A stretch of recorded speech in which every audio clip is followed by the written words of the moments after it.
The blaster doesn't shake. Padmé is surprised by that, for someone who has just killed the Supreme Chancellor of the Republic. Her hands are impossibly steady. The smell of scorched fabric and ozone lingers in the air. Smoke curls toward the ceiling of the private chamber. And at her feet lies the most powerful man in the galaxy. Palpatine is dead, and Padmé Amidala has just rewritten history. But this isn't the story of a senator committing treason. It's the story of a wife who refused to lose her husband. It begins with sleepless nights. Coruscant never truly rests, but tonight the city feels colder than usual. Padmé stands barefoot by the wide glass window of their apartment, one hand resting gently on her stomach. She doesn't know there are twins yet. She only knows that something inside her is growing, and something inside Anakin is breaking. Hasn't been himself for weeks. He stares at nothing for long stretches, like he's listening to voices she can't hear. He startles at small sounds. He wakes up gasping, drenched in sweat, whispering her name like it's a prayer and a warning at the same time. When she asks him what he sees in those nightmares, he gives her half smiles. Changes the subject, says it's nothing, but it's not nothing. She knows him too well tonight. She watches him toss in his sleep again. His jaw clenches. His fingers twitch, like he's trying to grab something that keeps slipping away. Fear radiates from him even. She can feel it, faint and distant, like heat from a faraway fire. And Padmé makes a decision. If something is hunting her husband from the shadows, she will step into those shadows herself. When Anakin rises in the middle of the night, moving quietly to quietly, she pretends to sleep. She listens as he dresses without turning on the lights. Listens to the door slide shut. Then she waits exactly 10 seconds and follows. Her speeder is small, plain, forgettable. Years ago, as Queen of Naboo, Captain Panaka insisted she learn how to move unseen, how to blend into traffic, how to follow without being followed. Those lessons return easily. Stay 3 vehicles. Back. Change lanes unpredictably. Never stare too long. Anakin flies like he always does, confident. Precise, but tonight, he doubles back twice. Checks reflections. In glass towers, he's making sure no one is tailing him. Why would he do that? Padmé's heart sinks. She keeps her distance, relying on the tracker she quietly placed on his speeder weeks ago, when her worry first turned into dread. A small red pulse blinks on her datapad. It leads toward the Senate district, toward Palpatine. Confusion, knots in her chest. Why meet the Chancellor at this hour? Why alone? Anakin lands at a private entrance reserved for high-ranking officials. Pod parks several platforms away and pulls her hood low over her face. Using her senatorial clearance, she slips through a maintenance corridor. The Senate building at night feels different, emptier, colder, like a cathedral after dark. She moves silently, guided not just by memory, but by something else, their bond. She isn't. Force-sensitive not, like the Jedi but loving Anakin, has always felt like tuning into a quiet frequency. She can sense him sometimes. His moods, his storms. Right now, there's something wrapped. Around him, something cold. She hears voices before she sees them. Low, intimate. She edges closer to a partially open door. Light spills into the hallway in a thin golden line. Inside, Anakin stands at the center of the room. He looks exhausted, thinner than she remembers. His shoulders are hunched not like a warrior, but like a man carrying something too heavy across. From him, seated comfortably, is Chancellor Palpatine. But this is not the warm, grandfatherly figure the Senate adores. This man is sharp, still predatory. His voice is soft, almost tender. The Jedi fear what they don't control. My boy, they call it the dark side because they refuse to understand it. But power is not evil, it's simply power. And with it, you could stop death itself. Padmé's breath catches. Anakin's voice breaks when he answers. The council says attachment leads to suffering. That fear of loss creates darkness. He runs a hand through his hair, pacing now. I've tried to let go. I've tried to trust the Force, but the visions won't stop. His words tremble. Every night, I see her. I see Padmé in pain. I see her dying, and I'm just standing there, helpless. I can't breathe when I wake up. I can't think. I can't lose her. There's no arrogance in his voice, no anger, just terror, raw human terror. Palpatine rises slowly like a shadow, stretching. "There is a way," he says gently, "a power the Jedi would never teach you. The power to save the one you love." Silence fills the room, and in the hallway, Padmé feels her world tilt. It isn't ambition driving Anakin. It isn't lust for control. It's fear of losing her. And suddenly, she understands something with terrible clarity. If she does nothing, Palpatine will turn that fear into a weapon. If she does nothing, Anakin will fall. So Padmé makes the hardest choice of her life. She steps through the doorway and raises the blaster. Padmé's hand flies to her mouth, stifling a gasp. He's been having visions about her. Visions of her death. Why didn't he tell her? Why didn't he confide in her about something so important? Palpatine leans forward, his voice dropping to a conspiratorial whisper that somehow carries clearly to where Padmé hides. "The Council is wrong, my boy. They've been wrong for 1,000 years.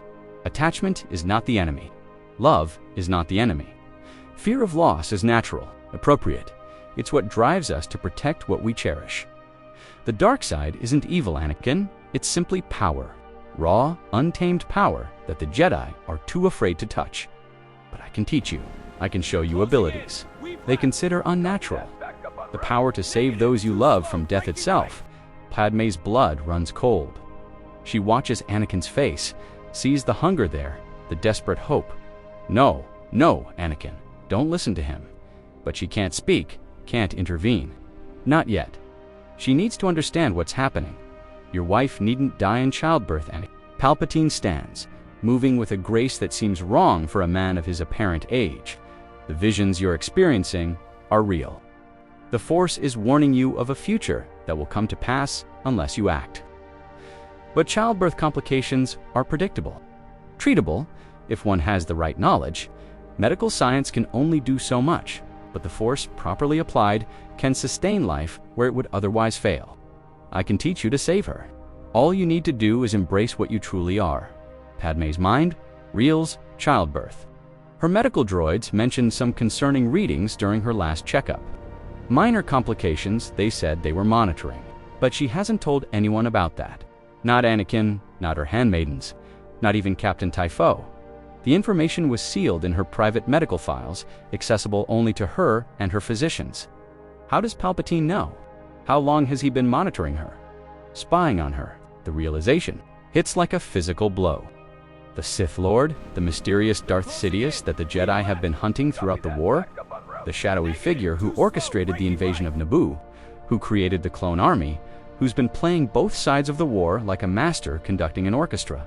It's him, it's Palpatine, the kindly Chancellor, who took a special interest in young Anakin Skywalker all those years ago, who cultivated their friendship, who positioned himself as a father figure after Qui-Gon's death. It's all been a lie, all of it. A carefully constructed manipulation spanning more than a decade. Padmé watches as Palpatine circles Anakin like a predator. The dark side of the Force is a pathway to many abilities some consider to be unnatural, the ancient Sith discovered. Secrets the Jedi lost or deliberately forgot. The ability to influence midi-chlorians to create life to prevent death. Darth Plagueis, my own master, achieved such power that he could keep those he cared about from dying. He could manipulate the Force itself to sustain life indefinitely. There was a Sith Lord who could prevent death. Anakin's voice is eager, desperate. What happened to him? Palpatine's smile is cold.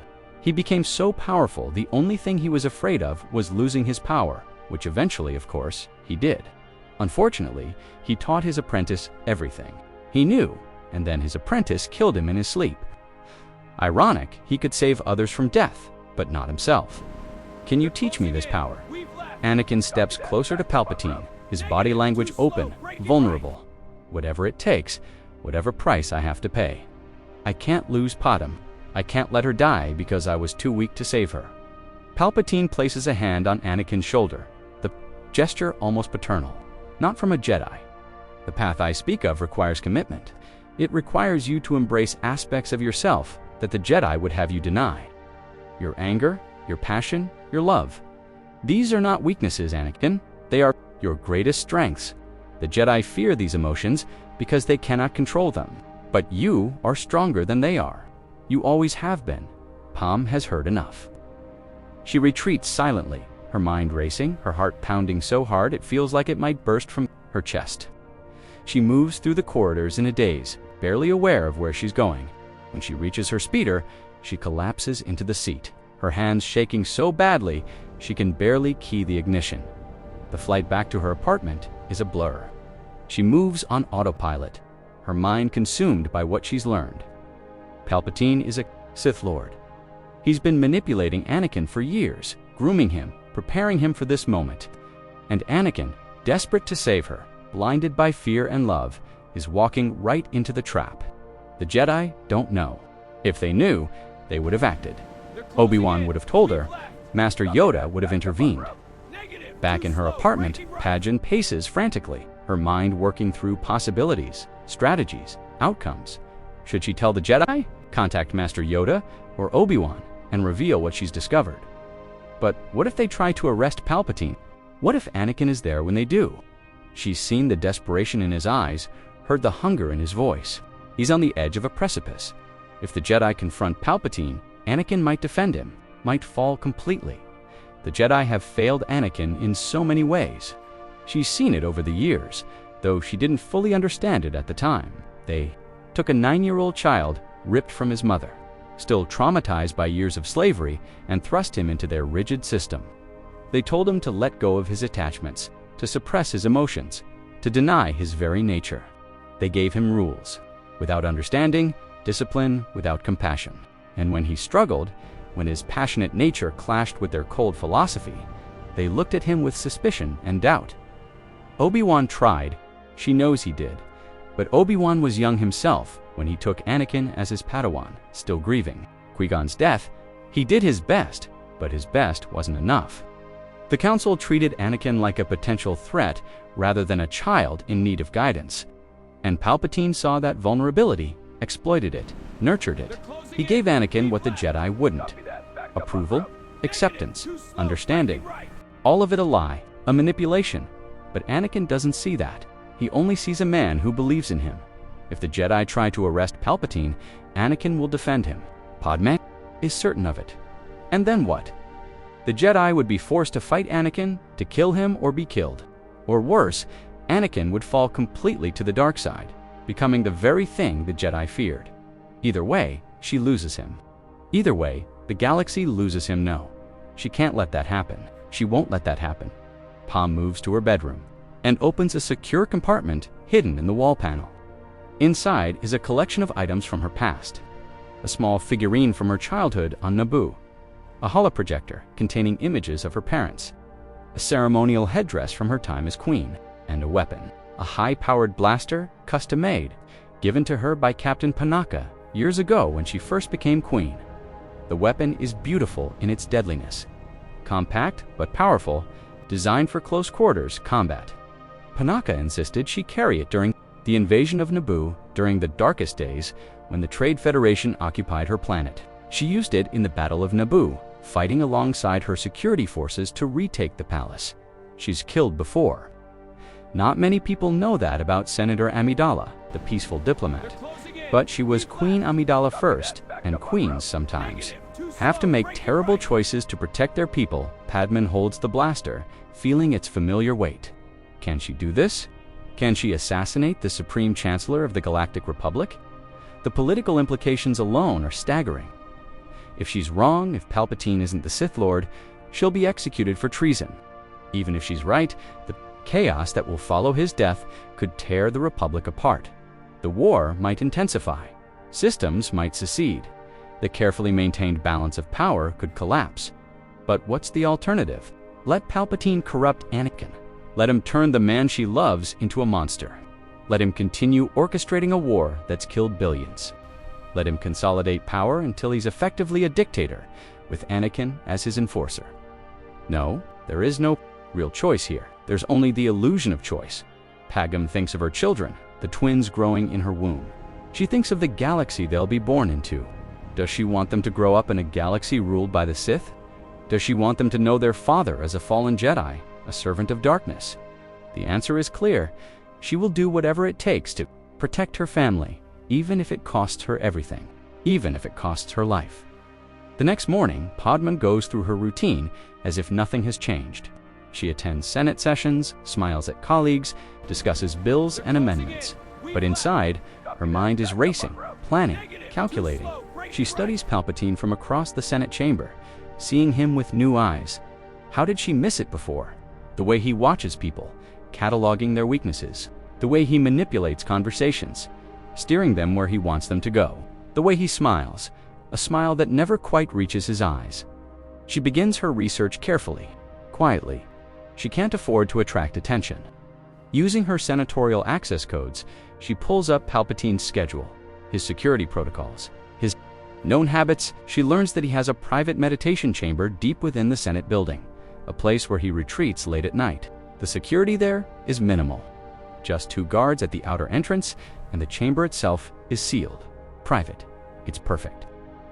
Isolated. Quiet. No witnesses. Padmé reaches out to Captain Typho, her chief of security. He served her family for years, first her parents, then her during her time as queen, and now as her personal guard. She trusts him completely. I need information, Captain. Very sensitive information. I can't tell you why, and you can't ask. Can you do that for me? Typho's weathered face shows concern, but he nods. Whatever you need, milady, you know I'm here for you. She gives him a list of seemingly random questions. Guard rotations at the Senate building, access codes for maintenance corridors, security camera placements, and blind spots, the locations of emergency exits. Typho gathers the information without question, though she can see the worry in his eyes. He knows something is wrong, but he respects her privacy enough not to press. In the evenings, when Anakin is away on Jedi business or meeting with Palpatine, Padmé trains. Her apartment has a private gym, unused for months. She begins spending hours there, running combat scenarios in her mind, practicing with the blaster. Her aim has always been good, but good isn't enough. She needs to be perfect. One shot, that's all she'll have. One shot to end this nightmare. The muscle memory returns faster than she expected. Her body remembers the training from her youth. The hours spent with Panaka and her security team learning to defend herself and her people. She practices drawing the weapon quickly, firing from various positions, adjusting for different ranges. She runs scenarios over and over. What if Palpatine moves left, right? What if he uses the Force? How fast can he react? She knows she's at a severe disadvantage. He's a Sith Lord with decades of training in the Force. She's a politician with a blaster. But she has one advantage. He won't expect her. He sees her as harmless, a pawn in his game with Anakin. That arrogance might be his downfall. Pam also begins researching the Sith, digging into restricted Jedi archives she can access through her relationship with Anakin. She learns about their history, their powers, their weaknesses. The Sith are arrogant, the texts say. They believe themselves superior to all other beings.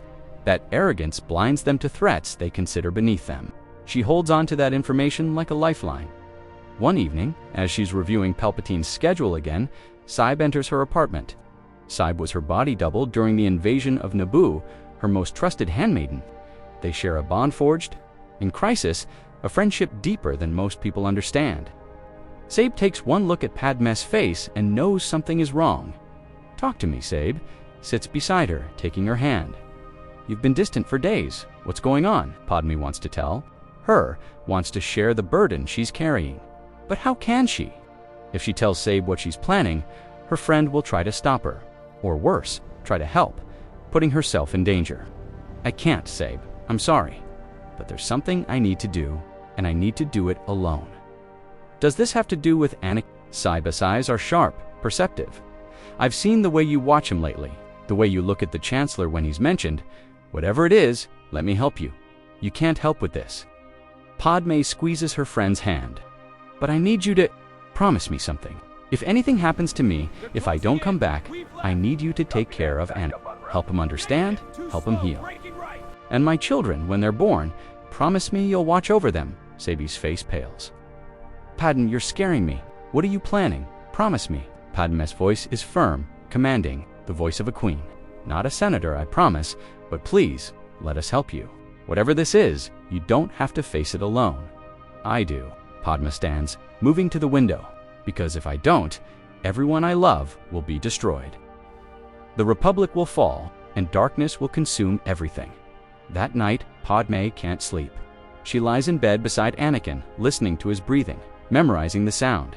She traces the scar on his eye with her finger, the mark left by a battle she wasn't part of. There are so many parts of his life she doesn't share, so many dangers he faces that she can only hear about after the fact. But this time, she'll be the one facing danger. She'll be the one protecting him. Anakin stirs, sensing her wakefulness. Can't sleep? His voice is rough with exhaustion. Just thinking, she kisses his forehead about the future, about our children, about the galaxy we're bringing them into. It's going to be okay. Anakin pulls her close. I'll make sure of it. I'll do whatever it takes to protect you, to protect our family. I know you will. Padmé's heart aches. But promise me something. No matter what happens, no matter what choices you face, remember who you are. Remember the boy from Tatooine who wanted to free the slaves, the Jedi who fights for justice, the man who loves with his whole heart. Don't let fear or anger change you. Don't let anyone manipulate. Anakin looks at her strangely. That's a heavy conversation for the middle of the night. Is something wrong? No, she forces a smile. Just pregnancy hormones making me emotional. Go back to sleep. But she doesn't sleep. She lies awake, planning, preparing, saying goodbye to the man she loves without him knowing it. The next day, Pod makes her final preparations. She reviews Palpatine's schedule one last time. Tonight, he'll be in his meditation chamber tonight, late in the evening. The guards rotate at midnight, leaving a brief window where the corridors will be less monitored. It's the best opportunity she'll have. She writes letters just in case. One to Anakin, explaining everything. One to her children, who she may never meet. One to the Jedi Council, detailing Palpatine's identity and his manipulation of Anakin. She seals them in a security box programmed to open only if she fails to return by morning. If she succeeds, she'll destroy the letters. If she doesn't, they'll tell the story she couldn't Padmé dresses carefully for her meeting with Palpatine. She wears flowing senatorial robes, the kind with deep pockets and concealed compartments. The blaster goes into a holster at her hip, hidden by the drapes of fabric. She also takes a smaller holdout blaster, strapping it to her ankle. 2 weapons, 2 chances. She studies herself in the mirror, seeing not Senator Amidala, but Queen Amidala, the girl who led her planet through invasion. The woman who will do whatever necessary to protect those she loves. Arranging the meeting is surprisingly easy. She sends a message to Palpatine's private comm, requesting an urgent late-night discussion about Anakin. She plays the role of the concerned wife, worried about her husband's mental state, seeking guidance from his trusted mentor. Palpatine agrees immediately, just as she knew he would. He thinks he can manipulate her, use her to further entrap Anakin. He has no idea what's coming. As evening falls, Palm makes her way to the Senate building. She travels alone, telling her security detail she's working late on legislation. The building is quiet, most senators and staff gone for the day. She moves through familiar corridors, her heart pounding but her hand steady. This is it, no turning. Back the meditation chamber is in a secluded section of the Chancellor's private wing. Padmé passes the outer guards, who recognize her and let her through without question. Why would they stop Senator Amidala, friend of the Chancellor, wife of the hero, without fear? She's been here before for legitimate meetings. They have no reason to be suspicious. She reaches the door to the inner chamber and pauses, taking a deep breath. Behind this door is the most dangerous man in the galaxy, a Sith Lord who has orchestrated a galactic war, manipulated millions, and corrupted the Republic from within. And she's about to face him with nothing but her wits and a blaster. Padmé presses the entry button. The door slides open with a soft hiss. The meditation chamber is circular, designed in layers. The floor is polished black stone, reflecting the dim lighting. The walls are bare except for artwork depicting historical scenes from the Republic's past. Ironic, Padmé thinks, given what Palpatine is trying to do to that same Republic. In the center of the room is Chancellor Palpatine. He looks up as she enters, his face shifting into that grandfatherly smile she's seen 1,000 times. Senator Amidala. Padmé steps inside, letting the door close behind her. The click of the lock engaging sounds unnaturally loud in the quiet chamber. She moves slowly, keeping space between them, her hand drifting subtly toward the concealed blaster. Yes, Chancellor, I'm worried about him. He's been having nightmares. Terrible nightmares. About me dying. Palpatine nods sympathetically, his hands folded in his lap. Yes, he's confided in me about that. Poor boy. He loves you so much. The thought of losing you terrifies him. It's only natural. Is it natural? Padmé takes another step, positioning herself carefully. Or is it something else? Someone planting fears, nurturing them, using them as a weapon? Palpatine's smile doesn't change, but something shifts in his eyes. A calculation, a reassessment. I'm not sure I understand your meaning, Senator. I think you do. Padmé's voice is steady, controlled. I know what you are, Sidious. I know what you've been doing to Anakin. The manipulation, the lies. Using his fear of losing me to corrupt him. It ends tonight. The mask drops instantly. The grandfatherly warmth evaporates like mist, replaced by something cold and ancient. Palpatine stands slowly, his movements deliberate. His face remains calm, but his eyes gleam with dark amusement. So, how clever of you, Senator. Did you follow young Skywalker? Eavesdrop on our private conversations? How very unlike. But then, you're not a Jedi, are you? You're just a politician playing at being a hero. I was a queen before I was a senator. Padmé's hand moves toward her blaster. Slowly, carefully. I've made hard decisions before. I've killed before to protect my people. You're just another threat to be eliminated. Palpatine laughs, a sound devoid of humor. You kill me. My dear Senator, you have no idea what you're dealing with. I am the Dark Lord of the Sith. I have orchestrated the fall of the Jedi Order. I have manipulated the entire Republic for decades. I have planned and executed a war that spans the galaxy. And you think you, a mere woman with no Force sensitivity, no real power, can threaten me? I don't think. I know. Padmé draws her blaster in one fluid motion and fires. The bolt screams. Through the air, aimed directly at Palpatine's chest. But he's faster than she imagined possible. He moves, a blur of motion, and the bolt grazes his shoulder instead of striking his heart. The impact staggers him, burning through his robes, but doesn't stop him. His face contorts with rage and his hand extends. Fingers splayed, lightning erupts from his fingertips, blue-white and crackling with power. The Force lightning arcs across the chamber, seeking Padmé like a living thing. She throws herself sideways. Rolling behind one of the stone pillars that support the chamber's domed ceiling, the lightning strikes where she stood moments before. Leaving scorch marks on the polished floor, her heart races, but her training takes over. Captain Panaka's voice echoes in her memory. In combat, movement is life. Never stay in one place. Use your environment. Think 3 moves ahead. Padmé moves, sprinting from cover to cover, firing as she goes. Each shot is aimed carefully, targeting Palpatine's center mass. But he dodges them with impossible speed, his body moving in ways that defy normal human limitations. You cannot win. Palpatine's voice fills the chamber, echoing off the stone walls. I am beyond you, beyond death itself. The dark side of the Force is my ally, and it is more powerful than any weapon you could wield. He raises his hand again, and objects in the room begin to move. Chairs lift from the floor, spinning through the air toward Padmé. She dodges, but one clips her shoulder, sending her stumbling. She recovers quickly, firing again. This bolt comes closer, forcing Palpatine to twist awkwardly to avoid it. Impressive. Palpatine's smile returns, predatory and cold. You're better trained than I expected, but it won't be enough. I could spare you. I could teach you, as I've taught Anakin, power over life and death. The ability to save yourself, to ensure your children are born healthy and strong. All you have to do is kneel. Never. Padmé fires again, forcing him back. I see what you do. To the people who serve you, you corrupt them, destroy them, turn them into monsters. I would rather die than let you touch my family. So be it. Palpatine's expression hardens. He extends both hands, and the lightning comes again, more powerful. This time, twin streams of crackling energy fill the chamber.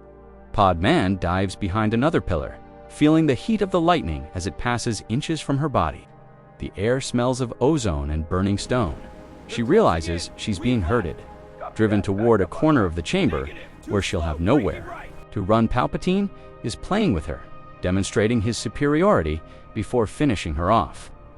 She needs to change tactics, do something unexpected, something he won't see coming, Padmé deliberately fires wide, making her shot look panicked and uncontrolled. She stumbles, as if she's tiring, becoming sloppy.